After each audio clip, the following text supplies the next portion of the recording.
What's up, guys? Who's ready for a new slasher flick horror review?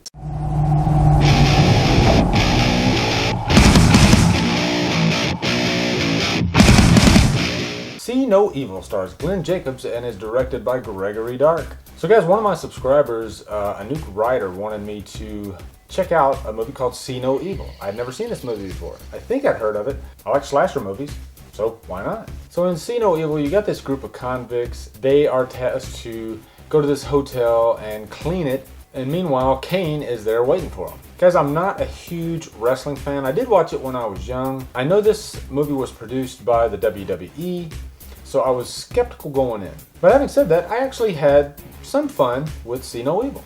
Wasn't too bad. Now, if this movie sounds really familiar to you, the plot synopsis kind of reminds me of Halloween Resurrection, where you got this group of kids and they're in the Myers house, and Michael Myers is there to wreak havoc on them. And this is kind of the same situation. You got a group of kids or convicts and they are stuck in a hotel, and then Kane is there.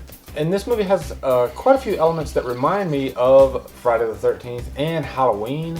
One of the characters' names in the movie is actually Michael.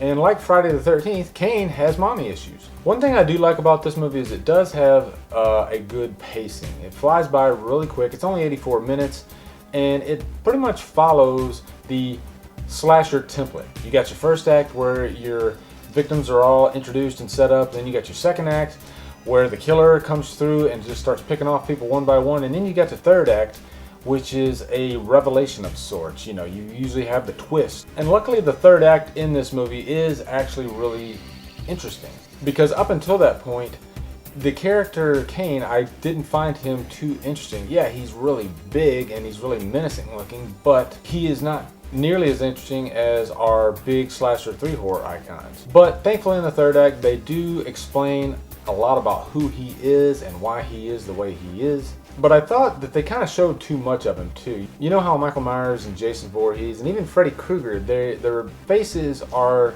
kind of subdued. And it adds a little bit more mystery to those characters, whereas Kane, you see him from head to toe, you know exactly what you're getting, so there's nothing really surprising or creepy about him. Also, there is some bad acting in this, and you're going to get that with these really low budget horror movies. One of the actresses, she was in 2007's Transformers, and she looks a lot like Blair from The Facts of Life. Also, I am not a big fan of eyeballs and fingernails in my horror movies. I don't know what it is, they just creep me out. But I did have a good time with this movie, so I'm definitely going to give it a Humdrum. It's not horrible, but it's definitely not great. And I will be watching the sequel, which I believe took place 8 years after. And Danielle Harris is in it, and that's one of the big reasons why I want to see the sequel, because I'm a fan of Danielle Harris's. So anyway, guys, that is my review for See No Evil. Thank you, Anouk Ryder, for recommending it to me. And I'm looking forward to hearing what you guys thought of See No Evil if you have seen it. Anyway, guys, thank you for watching. Subscribe to my channel, follow me on Facebook and Twitter, and Humdrum out.